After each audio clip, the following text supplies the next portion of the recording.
This is So Life Wants You Dead, a show that explores the intersection of illness, disability, healing, and creativity. 7 years ago, I was told I would need an emergency organ transplant. Before they put me under, I closed my eyes and imagined myself writing. Now, all these years later, I can say that was honestly what saved me. Well, that and a brand new liver. I'm Nora Logan, and this is a podcast on how looking at death helps you live. Today, my guest is Claudia Walder. Claudia is an editor, creative director, and disability activist who created the publication Ablezine, dedicated to disabled and chronically ill communities, young people, and creatives.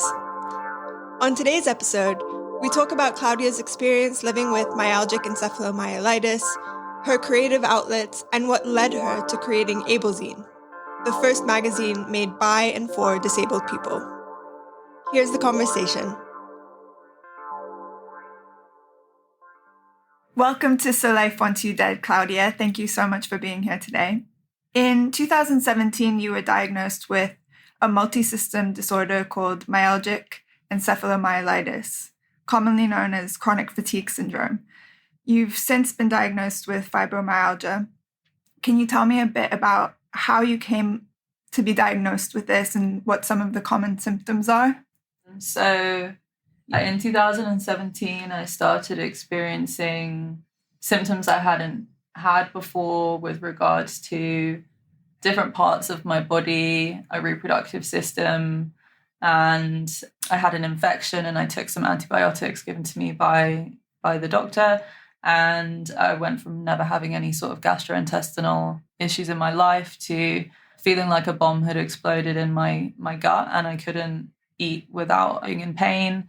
And I wasn't metabolizing my food. My energy went downhill extremely rapidly and I was sleeping sort of 16-hour days and I just felt like I couldn't stay awake, even if mentally you're quite wired. Your whole system is impacted by such a heavy sense of fatigue that you just begin to struggle immensely.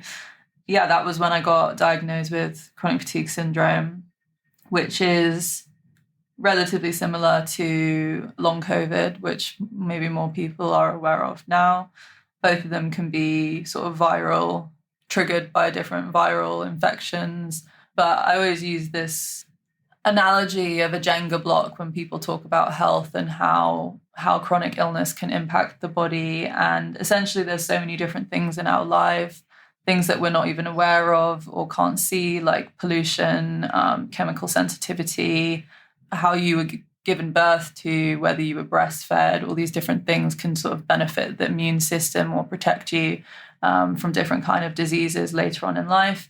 And then there's things like physical trauma, accidents, emotional trauma, and different medications, drugs, all these different things can make you more susceptible to illness. And essentially each one of those is a piece of the Jenga, and you never really know when it's all going to come tumbling down. That was the first sort of diagnosis for me and the first symptoms that I began to experience. And then through a lack of healthcare and general regard from the medical community that this disease is really life-altering and real, I began to develop chronic pain. And since then, I've been diagnosed with a handful of other comorbidities or other sorts of diseases that fall under that same kind of umbrella of autoimmune or different kinds of chronic pain conditions and things like that. And many of these conditions are more common amongst women. And I think sexism has impacted healthcare so much that we don't really recognize how many people are suffering through a lack of healthcare, especially on the NHS. And what was it like when you first went to the NHS and you first went to doctors to try to receive help? What was the response like? I mean, with ME specifically, it was like, obviously you need to get an official diagnosis, especially I was so unwell I couldn't work. It wouldn't have been plausible with the level of sort of fatigue I was experiencing. And you need an official diagnosis to be able to receive employment benefits and things like that. So they told me that the waiting list was going to be maybe 8 or 9 months to get an official diagnosis. So I had to go private in order to sort of bypass that waiting list. And from then on, it was just kind of disappointment after disappointment, and this idea that, give it 6 months and you'll be better, without any form of healthcare or support whatsoever from us. They did give me like B12 injections, which weren't helpful. There's controversial form of physical therapy they offer, which is graded exercise therapy, which can be really detrimental for people that have post-exertional malaise. So yeah, it basically opened up a whole world of like, now you're your own doctor, and go through these Facebook groups and go through all these obscure like research papers about this condition and like rustle up your own treatment plan when you're at your most ill, most tired, most physically overwhelmed, emotionally overwhelmed you've ever been in your life. And you're 23 and we've told you that like the NHS is here for you if anything ever happens, you will receive healthcare. In reality, I didn't. And yeah, on top of that, gaslighting. It was my first appointment with the specialist I saw privately for my diagnosis. He told me to sit up straight and smile. No. Yeah. And that things would get better. And yeah, it's pretty disgusting when you're treated like essentially like a female receptionist in a 1950s like movie about trying to make it in whatever sort of career path, and everyone's just concerned with how you look and how you present yourself, and this idea of mental illness and that being a big factor, when in reality it's just one of many different Jenga pieces, essentially. So yeah, it was pretty heavy, I'm not gonna lie. Yeah. And I mean, I really identify with that internet rabbit hole, trying to kind of figure out what's going on with your body, and also the flip side of it being a place for community. I spent hours and hours trying to figure out what a certain thing was happening in my body, what certain symptom meant, what new virus I had, because I was extremely immunosuppressed for a long time. But it also connected me to the world in a way when I was really isolated. Yeah. And I know that's something that's been true for you. How has the internet and social media and the information available there been a support for you when maybe the NHS or the medical industrial complex, as we sometimes call it, helped you? That jagged pill. Like, it was really a lifeline for me when I was in the darkest phases of my life, and so early on in my 20s as well. I mean, when you acquire a disability at that point in your life, as opposed to from birth, or maybe in older stages of your life where it's more expected that you'll lose your health or begin to develop pain and things like this. I just felt incredibly alone. And that's when it had taken me about 6 months of just sort of processing all this information on my own and sort of losing all of my friends and realizing that like you can't always rely on family either when you're dealing with these types of highly stigmatized conditions and illnesses that people aren't familiar with. I remember wishing and praying that I had cancer just so that somebody would like acknowledge and help me, as opposed to it just being like such a profound struggle that, honestly, I thought I was losing my mind. Then I began to sort of realize now I'm disabled, and what does that mean? Because I couldn't really recognize myself amongst any sort of representation of disability or disability iconography that you see in your day-to-day life. And so I decided that I sort of had to come out of the closet, as it were, and like push all that shame and stigma I was feeling as far out of my mind as possible, and see like maybe there are people that can help me. Maybe there are people out there that know what I'm going through. Maybe there are people out there that are experiencing the same thing as me. And it's really important that I find them now, because otherwise, I won't survive. In 2018, you wrote an article for Galdem magazine about your illness. And you wrote about your bedroom as your sanctuary. Would you read an excerpt from that article for us? Yeah, sure. My bedroom became both my sanctuary and my prison, where I'd spend hours curled up in agony after a mountainous task like folding laundry, crying so often I felt like a leaky tap. Having worked as a freelance fashion stylist, I was used to freedom, hard work, and all the outward appearances of a glamorous lifestyle. Now I could barely dress myself. The shame associated with illness and disability is something I struggled with at first. I was insecure, afraid of judgment. When I read your words, I felt a deep recognition, both in regards to feeling like a leaky tap, and feeling exhausted just after a simple task.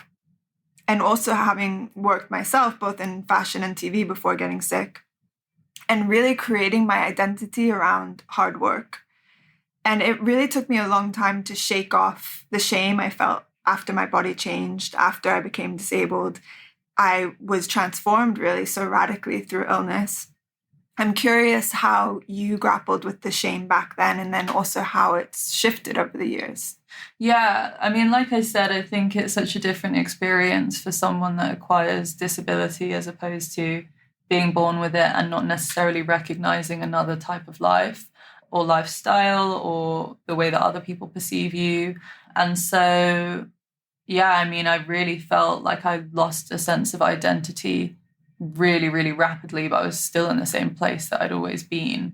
And I think fashion is such a shallow industry, to be blunt, that at first I couldn't even imagine myself in those circles anymore. And I felt like there was a process that I had to go through emotionally where I recognized, why do I feel so bad? And why is this so suffocating? And it's because what I'm experiencing is internalized ableism and externalized ableism. But all of these things were still so new to me. And that's when I began to actually research disability in the kind of industries and environments that I'd been working in or exposed to before, and finding such a lack of evidence there that disabled people even exist, let alone that they're functioning in society, that they are a part of our society and they are like you or me, and there's not necessarily one look or one way to be disabled. And so my only experience of disability had been through my mum, because my mum was diagnosed with Parkinson's disease when I was 14 and she was 41. So give or take 10 years, I was able to sort of have a positive disabled role model in my life that was still working, still socializing, still experiencing life as before, but with new challenges and new things, hurdles to overcome or ways to adapt in the workplace. And sort of this was my first experience of understanding what is an adaptation, how is this company going to make this accessible to me type thing. Access needs, access requirements, essentially.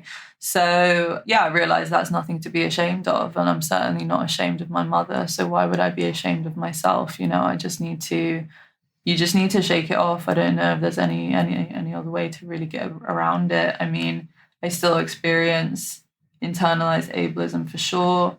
For a really long time, up until really very recently, I couldn't fathom this idea of even wanting to get better, because I struggled with feeling like disability was a bad thing, because it had brought so much change and so much awareness and an awakening into my life, a very conscious form of awakening where I felt like this has made me a bit better person. This has just increased the amounts of facets that I have to my identity and my personality. And not everybody likes complex things or people, and not everybody likes having to think or adapt in order to do what they want. And I think socially I still struggle a lot with having friends. How do you have friends when you can't necessarily be yourself, or you can't be fully yourself? What about those friends that can't necessarily be there for you in one dynamic, but they will in another?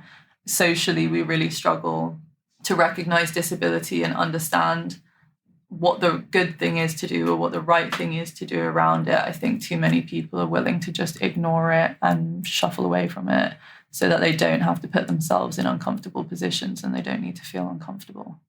The world that we live in is so ableist. When someone's ill, it's, at least I can only speak from my own lived experience, though many people rallied around me at that time when I was severely ill, there was this sort of expectation that I would someday come back into the fold in the same way. Maybe not in the same way, but I would come back into the fold. And for me, it's been a real process of like separating the wheat from the chaff, really, in terms of relationships. And lots of people have stayed and lots of people have gone. And that's in part because I've had to rearrange how I am in community with people. Yeah. And I don't have the same type of energy that I once did. And it's just an interesting question to think about, because how do communities help people thrive when the world doesn't cater for that? Yeah. One element is to think about it in terms of being social and your personal relationships. I'm curious to know also, how have you dealt with shaking off this idea of productivity being king and reframing what work looks like for you? Have you gone through a transformation around that? Yeah. I mean, when you can't work a 9 to 5 and you're forced to kind of adapt your own style of working, there becomes no separation, or there was no separation for me between living and working. It was all sort of one and the same. You know, it was a good place for me to direct my focus, because mental illness is something that I've also struggled with a lot, with the isolation most sort of directly, I would say. I think social isolation is one of the biggest things that chronically ill or disabled people experience. And, you know, I had a thriving social life. I worked in fashion. All I did was go to events. Like that was basically my job. And, you know, and if it wasn't events that I was invited to, it would be music videos that I was working on, or TV commercials that I was working on, and fashion editorials. So these are all like thriving social places. And to go from being too ill to get out of my bed for, you know, months on end, then it goes on to the years, and you're struggling to sort of experience recognition from the medical community, and you're struggling and having to chase up all of this medical admin all the time to just find some answers, have some hope, essentially. I mean, I didn't really have that experience. Things were just getting worse. And, you know, at the same time, I had to go outside of the NHS for some things. And then when you're in an environment where you're working with kind of alternative medical practitioners, there's no sense of accountability in those areas. So when you get worse as opposed to getting better, is it your fault? You know, why aren't you getting better? I think a lot of people around you, when you're not getting acknowledged by doctors and departments in the NHS, why are other people in your life going to give you your illness the respect it deserves, essentially, or the recognition it deserves? Yeah, it was really sort of toxic for me at some points to sort of seek healthcare and try to get better as well. So work for me was one of the only places where I could go and be around like-minded people and to share that form of validation within the community. I know for myself, I felt a lot of grief of having to let go of those parts of myself. And again, you know, it was and is so different for me because I got sick at 28 and everything changed. So it was a different experience of disability than other people who maybe were born with it. I have and still do sometimes feel grief about having to change my life so much. Has that been present for you? With productivity as well, the past year has been the first time I've really given myself space to not work and to be less than perfect, essentially, and not to constantly give when I had nothing. Like, I was pouring from an empty cup for such a long time. The lack of support available to like disabled entrepreneurs and creative disabled people, I think, it's such a significant lack of help and support. So, you know, I've really had to move and shake in order to get recognition for Ablezine and the work that we were trying to do.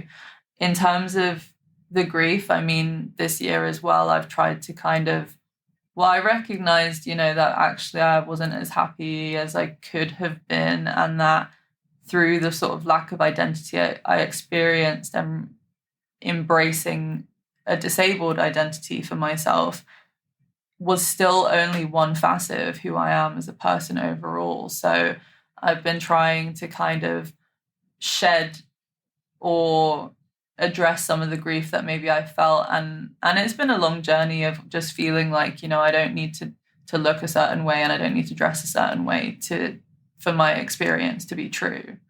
So actually still very interested in fashion and diversity and imagery and media and how we can kind of work within the creative sector to do significant beneficial things for underrepresented communities or marginalized communities, and how we can essentially have a more ethical even structure for how we work in business and in different sorts of companies and brands and things like that. So I've realized, you know, that, like I said, I don't think people like complexity, but I've been forced to adapt in so many different ways as a disabled person or as a chronically ill person, that I went from styling, which was really like a one-track road of me thinking I need to make this work because I put so much free time, like free labor into it in order to be recognized, in order to get more jobs. If I let go of this and embrace some of my other sort of creative talents or interests, well, I'll just be this, like, you know, somebody that's not good enough at that one thing that they had to diversify. But I realized that's not actually true, and that diversifying yourself and your outlets, whether it's for your own personal creative investment and like your free time and your hobbies. I've got 1,000,001 hobbies. They're really important to me. Yeah. Just to take my mind off of things, essentially. But also in terms of work, I realized if I can't be productive in the way that I was before, again, I need to diversify. I need to be able to offer and do lots of different things in order to make a living and in order to continue towards success, I suppose. I mean, I started in styling myself, and it was so much lugging clothes around and just lots of... It's a very physical, laborious job. Yeah. It's so physical. And it's the same as like set design. So it would always be like the set team and the styling team with like, it's just so much stuff. And then picking it all up, you know, returning everything. Yeah. It's so demanding. It's grueling. And again, I mean, in this environment, they will treat you either as this glam squad, which is like heavily sexist sort of attitudes that you'll experience on set, or that you're Mary Poppins and that you can provide 1,000,001 different styles and looks for 1,000,001 different body types, and it's only going to take you to like 1 or 2 days max. You know, this idea of prep is severely underrecognized. Especially when you're going and buying things from places and then you have to return them. Nobody talks about that. Yeah, or just even collections from PRs and returns within certain time frames and everything. It's a lot of public transport work. yeah, exactly. Nobody talks about that when you're applying. So you mentioned Ablezine, which you formed in 2018 after receiving your own diagnosis and realizing that there were very few examples of diversity, creative opportunities, or communities that included disabled people. Can you tell me a bit about how it came about and how you got it off the ground? I actually studied fashion journalism prior to becoming a fashion stylist. At university, we used InDesign, we made our own magazines, we would write about a lot of different aspects of sort of image culture. And I struggled with the idea of becoming a journalist because I felt at the time like I didn't know what voice of mine I wanted to use. What voice do I have? What do I represent? Like, I guess I was struggling with my identity in some ways even back then, but it gave me skills that once I became sick and I realized like none of these creative outlets that exist discuss disability in any kind of significant way or significant amount.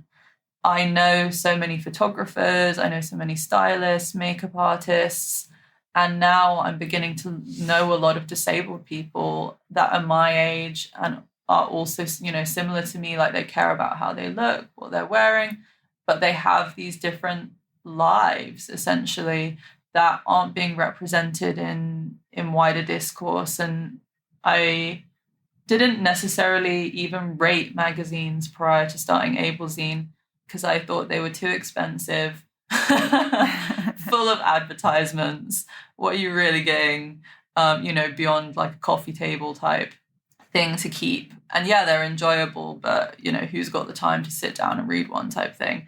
Yeah, I just realized like I need an outlet to be able to talk about this stuff. And I really enjoy curating these different things that I'm discovering. And I think other people would enjoy it too.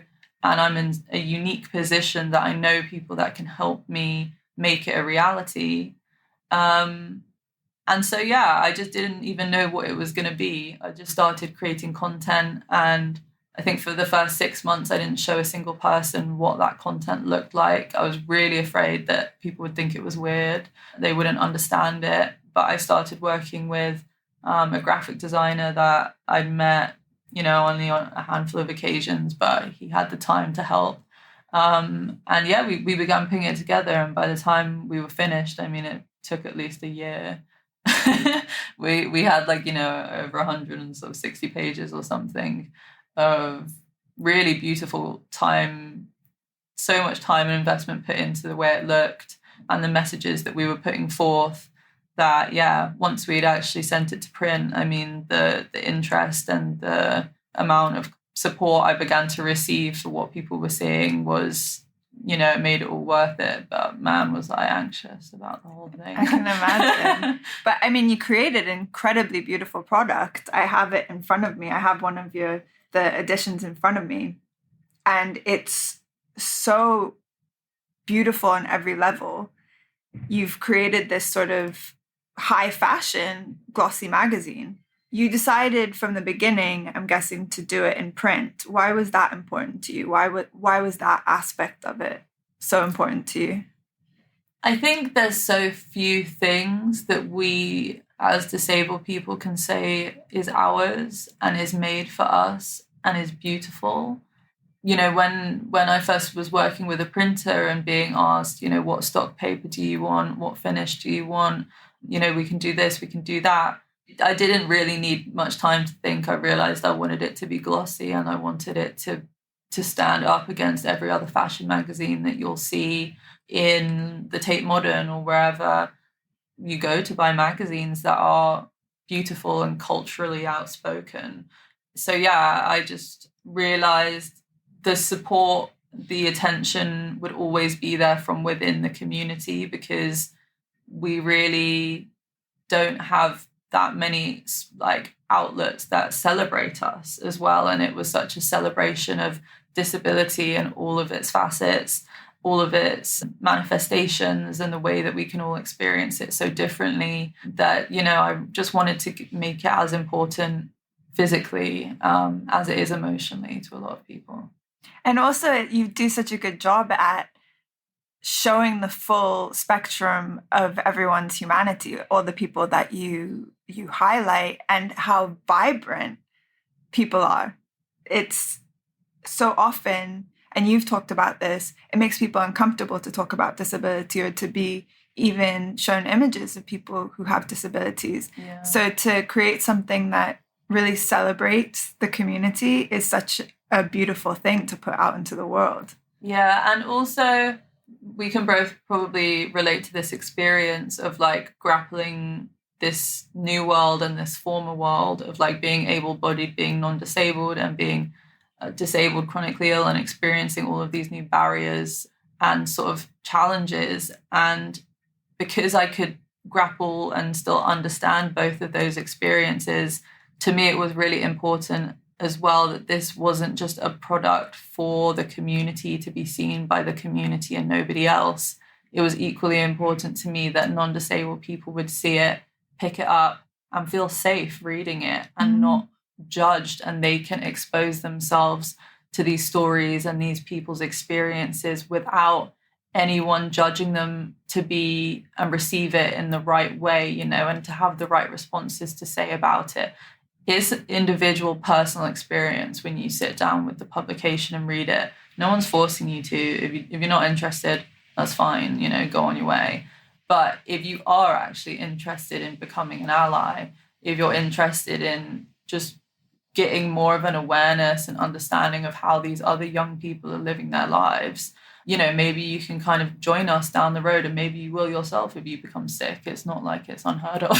So it's about making the experience accessible. And I think as an organization, we've also tried to make that content accessible in different formats. So using YouTube, using social media, the way that we design the magazine is very kind of accessibly focused. And it's been a big learning curve to produce something where you feel like everyone's needs are acknowledged, and it's literally not perfect. It could never be, but we do try our best. Yeah, it's ever evolving, like all of us, right? So on your website, it says, Ablezine seeks to increase representation for disabled and chronically ill creatives, young people and communities both online and IRL. Able encourages dialogue and visibility within the topics of disability, health, illness, and injury, as well as encouraging thought and awareness around key issues like accessibility, community care, and representation. Our aim is to tackle ableism and discrimination through vivid, informative content and provide opportunities for those who may have previously been stigmatized or unwelcome in creative and cultural spaces. Can you tell me a bit about the different arms of Able and how you've been going about increasing visibility for disabled and chronically ill creatives beyond the magazine? It's been a journey, and it's very personal in the sense that I've struggled as, quote, a founder, an entrepreneur, an editor, to just rustle up recognition, support, financial investment, to find teams of people that are willing to work on this on a voluntary basis. I'm not somebody with inherited wealth, generational wealth of any kind, essentially at the time that I could have put into this project. When I was working as a stylist, half of it was for free, because I lived in London and it was possible for me to do that at the time. But, I think a lot of us, maybe in their later 20s, early 30s, that worked in the fashion industry, we did so many unpaid internships and forms of unpaid work in order to get into this industry that, coming outside of it and wondering, how am I going to fund this? Like, how am I going to create it? Because I can't do it all alone. And there have been a lot of people that have helped and supported in different capacities, but that's constantly evolving. And I think that the older that I've become as well, the more that I recognize the need for financial security and equitable pay, and understanding this idea of like emotional labor and activism as forms of labor that need to be supported on a financial level in order to make these changes in society that need to be made. So I'm definitely more and more interested and pro finding employment opportunities for disabled people and financial opportunities that are also mirrored in representation and visibility and this idea of being heard. So we work and have collaborated with a variety of brands and companies over the past few years on an independent level. I do diversity and inclusion consultation now. Occasionally, I work as an editor on different types of publications, whether that's for charities or arts organizations that are working with disabled communities.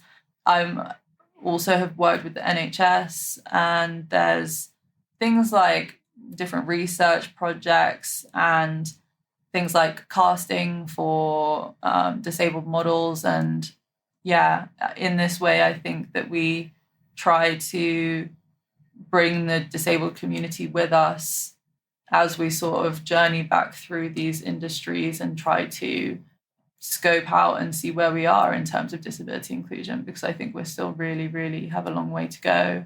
and it's nowhere near where it needs to be. So also just sort of like, I get emails all the time asking me to recommend, people for certain projects or other sorts of zines and publishing works from other disabled people and stuff. And to me, it's really important that I don't try to monopolize any opportunities for myself or just for the people that I like. It's important that, the most vulnerable and the most sort of oppressed of us are also getting equal access to these opportunities.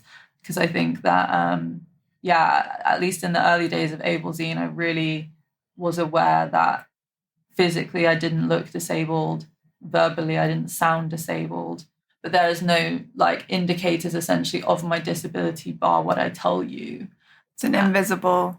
Yeah, I mean, illness. I do like use mobility aids in an ambulatory capacity. It's that my disability is very fluctuating. It has so many different types of experiences for me as an individual that usually when I'm at my worst, you won't see me. And I think that's true for a lot of disabled people as well. And it's part of how we remain ostracized from society. But I knew that there was a lot of privileges that I had, and so my voice was definitely not the most important. I love that you're also approaching it and the work that you're doing and who you're working with in a way that is substantive, that there's substance behind how you're recommending people and companies to work with disabled people, rather than it just being, ticking a box for it to look a certain way. Have you ever experienced sort of any pushback from companies in terms of how you want to go about inviting people in or creating more accessible spaces, that sort of thing? Yeah, it's really hard, actually. I think that there's a couple, companies that strike me out as ones I've worked with that I might not necessarily want to work with again. I think that there's maybe a lack of understanding in society around accessibility, and the benefits of having it in the first place. Whether you think about structural inaccessibility and the idea of having disabled loos, having ramps that give you access into the space, lifts, things like this that, sometimes because of how society's been structured and the lack of representation for disabled people that has really stretched on for centuries at this point, it feels like there's a lot of people having to go back in order to make those changes, as opposed to, it's something that we can just do moving forward. But, it is a really complex issue, and there's a lot of different types of accessibility and things like conflicting access needs that are maybe a bit advanced, to be honest, with regards to this. Yeah. But yeah, I would say that there's pushback there of kind of like, oh, okay, but we're just doing it for this project, or we're just going to be making it accessible in this one way, and we don't necessarily have the budget to do anything else all the time or the whatever. And I'm thinking, you're a whole like conglomerate, and I'm an individual person with chronic fatigue and chronic pain, and I've built up this whole organization and publication with no money, no investment, and no structural business support. And if I can do it, then what the fuck is your excuse? It's just maddening. And like, there's people that have consistently come back to me time and again expecting me to do things for free, when in reality it's to benefit their business. And I'm honestly like, don't tell me that what I have to say is important if you yourself don't even acknowledge my right to exist and survive in capitalism. It's so transparent to me, and I think people maybe feign a bit of like incompetence with stuff like this, when in reality they wouldn't agree to do that work for free, and they're sat there on a salary that I'm not entitled to. So yeah, I think I get really, really flustered, and it's part of this whole idea of picking your battles, because sometimes it's just too tiring, and I can't be bothered to educate people, that have already shown that they're not that interested. So I think, again, it's like I'm not really an advocate for call out culture or things like that. Call in culture, I believe, is something different. And also, I think there's a different level of expectation we should have for individuals as opposed to like organizations and big companies that have a lot of investment and the structural ability to hire consultants and to have, I don't know if you saw this thing at Wireless Festival with the disabled platform being like pretty much outside of the festival itself. And the fact that there was probably no disabled person in the room when this sort of like structural planning was being put together for how the festival was going to function. And I think we have probably come quite far with this idea that diversity is about race. And that's something that most businesses factor into their hiring processes and kind of HR, things like this. But we still don't really acknowledge disability enough for most companies to consider it as something to watch out for. And it seems a cultural thing, right? It is a cultural thing, living in an ableist society, and a lack of imagination, because the disabled community are extremely imaginative. Yeah. Paired with a lack of imagination, paired with a lack of interest, right? Yeah. So it's something that your agency, it's so incredible that you're going in and at least making these suggestions. And also, it's rampant in creative industries that nobody wants to pay anyone, especially if it's a freelance capacity. Yeah. It's something that I've experienced for my entire career. Yeah. And it's an issue. This idea that of like, having to go backwards to make changes that should have been there from day one. There are so many examples of, for example, Instagram. Up until last year, there was no way to automatically caption content in a way that may have been familiar to people that use YouTube or create video content. And because it wasn't implemented in the structure of the app from the beginning, it took years and years and years of extra development to bring in this feature that could have been easily embedded into the coding from the get-go. And there's lots of other examples like that where, we think of something as being a disability-related access measure like captioning, but you don't need to be deaf to benefit from seeing captioned content. You might be at work trying to stealthily watch a video on your phone and benefit from being able to read that content. Yeah. And there's countless and countless examples. And I think, not to toot my own horn, but at least I know of their stuff and I can actually bring it to people's attention and say, look at all these different examples. This is why actually it's better to be inclusive from the beginning. You don't realize it now, but you're making your business, your environment that much more inclusive, and you're going to increase your business size, your audience, and your revenue by having it like this, as opposed to being exclusionary and just, making up excuses and making more and more and more excuses as to why you won't act, essentially.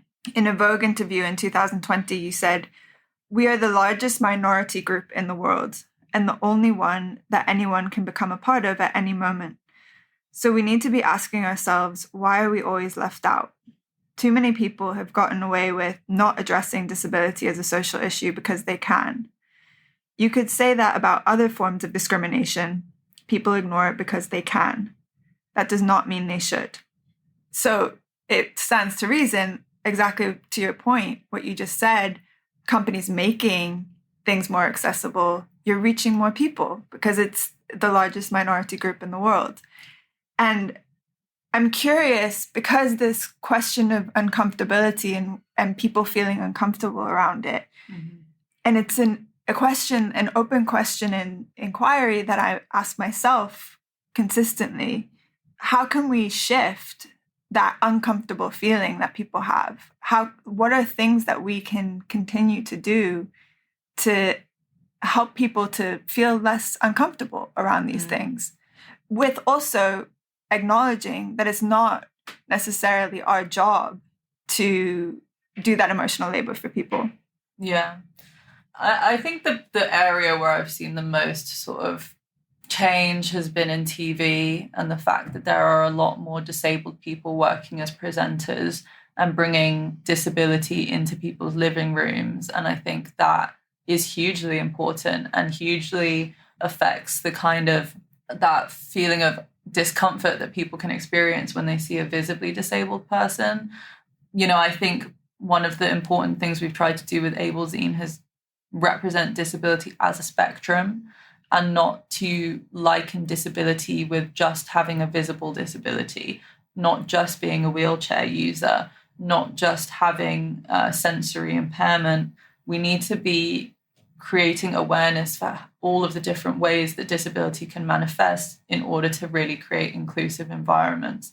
I, as somebody with more of a less visible disability, will experience different forms of discrimination, and I'll have different types of experiences than a wheelchair user will. And they couldn't be more different sometimes, and we really need to pay attention and learn about both of those experiences. So I think, representation is never enough. It is just one element of like making a little bit of progress, I suppose. How can we make people pay attention to the disability community? I'd say this is a controversial opinion, but I think more people need to become disabled. And I think it's happening right now. And it would be ignorant to not use COVID as an example of a mass disabling, mass death event that is currently ongoing and being perpetuated through a lack of COVID protections in society. This podcast isn't necessarily about eugenics, but there are so many eugenicist practices being rolled out in front of our eyes, and even individual choices that are being made in terms of spreading COVID, and a lack of regard for the people that it can impact the worst. But we're seeing so many people becoming disabled through long COVID and these sort of ongoing symptoms that people can't seem to shift. And I think as a society and living in like capitalism, we're experiencing a lot of fatigue for this sense of productivity that is drilled into us. And really, like, it's not a need in society to be as productive as we are. And we're not necessarily, or maybe it is, but we're not necessarily being productive in all the right ways. Yeah, we're productive at making money for companies, but are we productive at farming our foods and making sure that those foods are healthy for children and essentially those that need to be fed, which is all of us? And for me, at least, I've experienced a form of environmental disability. I have chemical sensitivity.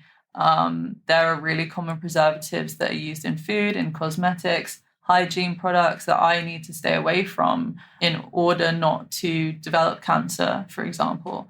And that's something I know because I've been made sick.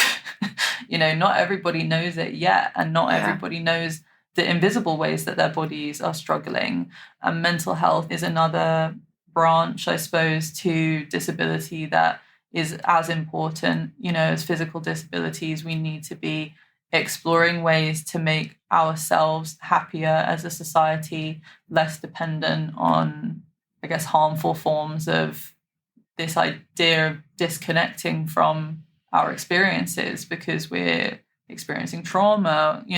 I know a lot of people whose parents have died, maybe not both of them from COVID, but even losing one parent to COVID and then seeing the government tear away all forms of protections, even for in hospital settings, it's barbaric. Yeah. And it's really, we all want to move forward. We all want to enjoy life. And I think that we just need to care about one another in those moments where we decide how are you going to do that, and we're not all disposable. And I think that sick people have been treated as disposable in society for so long.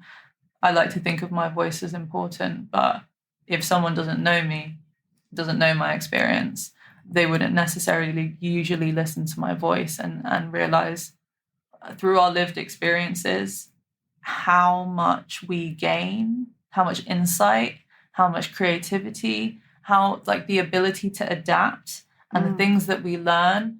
If we'd had a COVID task force put together with like the most influential disabled people in society, potentially we could live in a utopia. Yeah. Or at least have experienced far less death and far less destruction, I suppose. Yeah, I think a lot of us looked around in March of 2020 and could see exactly what we needed to do because we had already done it before. Then seeing how it's been rolled out and what's happened in the interim has been, in some ways at the very beginning, beautiful, but then shocking. And like you say, in some ways barbaric. And it's the most vulnerable people in society, that are continually hit the hardest. And, I think there's a big sort of judgment and harassment of disabled people as being these like benefit frauds and lazy, and we don't want to work and we don't want to contribute to society. We just want to skive off other people's hard work. Say that to all of the working class people that can no longer afford to take, sick pay from COVID and have to go and expose people to COVID in work environments because they can't afford to lose out on money. There is no furlough, there is no sick pay. Those people are working really, really, really hard. And there's other people that are working really, really hard just to stay alive. And if you think those two experiences are that different, then you've obviously never been sick or disabled for any significant period of time in your life. Yeah. And I think it's so far more common than people believe it to be. And it's just this idea of like shoving people away. There's someone who used to always say to me, it doesn't give them energy. It doesn't give them energy. It's maybe more of a spiritual concept, but this idea that people don't want to, actually it's the founder of the Nightstand Collective. There's an interview between her and another journalist in the US that has ME. Both of them have ME, but also, like me, endometriosis, other forms of autoimmune diseases, pain diseases. And they were, asking, why do people think the Nightstand Collective is so depressing? Why are people so critical of it and don't see the value in it? It's just pictures of people's bedstands. It's just images of like their private times, and times that aren't necessarily for everyone's exposure. But she just kept saying it's because it doesn't give them energy. People don't want to hear the hard things. They don't want to know how much you've suffered. They don't want to hear about how horribly you were treated by society for something that wasn't your fault, because it doesn't give them energy, and it's true to a certain degree. I think it's true to a certain degree, and we should say that the Nightstand Collective was and is an ongoing exhibition of different photos of people's nightstands, people who are chronically ill or disabled. They're really beautiful photos. There's so much. The nightstand, for me, was my whole world for so long. And I think showing people those images and then also talking about these things connects us in a way that's so needed, because there are, like we just said, that it's the largest minority group in the world. There are so many people who will identify with these images and also talking about these things. And I understand the sentiment that it doesn't give them energy, of putting people away to one side and not looking at it because it's too hard. But more and more people are becoming disabled. More and more people have experienced illness. And I like to think of it as this large, beautiful community of people who need each other in order to be seen. It's a portal and acknowledgement of existence outside of the norm as society sees it. And I think, society told us that we're all white. Society told us that European beauty standards are the best. Society taught us that, to be good in school, you need to have a really good memory. You need to memorize like quotes from Shakespeare and all this sort of stuff. Take that into your later life, and the way we judge people through like education, or in business environments, hiring practices, they can be like heavily influenced by racism and other forms of discrimination. It just needs the research, to prove those things. And I think as a society, we're far more aware now of unconscious bias and what impact that has in lots of different areas of society. But with the Nightstand Collective, it proves to us that we exist, and we actually exist in mass, and that the experiences that we're having when we're siphoned off by society and isolated are still as real as everybody else's lived experience. And what the Nightstand Collective does so well is really emphasizes the value and the takeaways from that isolation and that illness, because you don't stop learning, you don't stop evolving. You are just on a different trajectory, and actually in a different type of world that could be the thing that saves you and the thing that separates you from the rest. Yeah, I mean, it doesn't stop you from being in the full spectrum of your humanity. In some ways, it expands your capacity to be human. So that brings me to my question around your own chronic illness and disability. If you lived in a world that completely catered to your ME and the other conditions that you've been diagnosed with since your initial diagnosis, what would that look like? I would really love a teleportation device. So if anybody can create that for me, that would literally change my life.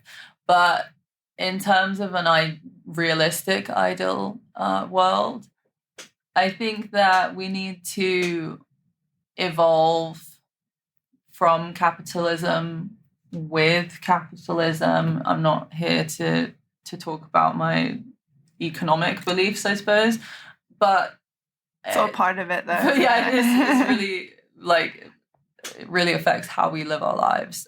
And I think that through my own privileges, I have been able to work and not work, and sort of place those things side by side and understand what's important, what I've been able to take away. And I believe that the less pressure we put on people to work, the happier we'll be and the more we'll work. I don't think that bullying and beating people into this form of productivity, I don't believe in a 5-day working week. I would believe in a 4-day working week. And more than that, I believe that a universal income would make a huge positive financial difference to this world and the way that we are each able to survive within it and have an equal access to the things that we really need in order to thrive. And I believe that disabled and sick people, I believe that single mothers, I believe that matriarchs and people with large families, people with families with diverse needs, carers that have to look after elderly parents, grandparents, aunts, uncle, should all have access to food and the ability to heat their homes and the ability to go out and have joyful experiences in their communities, and that we shouldn't be siphoning off something as universal as caregiving into this arena where, although all those people should be poor and all those people should be judged and they shouldn't be given a livable income because what they're doing isn't valuable enough compared to going and working in a bank for 12-hour days or whatever. We really undervalue a lot of different areas in society where we show our humanity and where we connect and look after one another. And I'd much rather live in a world where people are looked after collectively than one where you have to be incredibly privileged and financially secure to have access to nice things in life. It just doesn't, it doesn't have to be about diamonds and fast cars. It's really about being happy, being content, being with family, being with friends, and having good food and an ability to enjoy life. And teleportation. Yeah. Maybe that's what I should be working on instead of a magazine.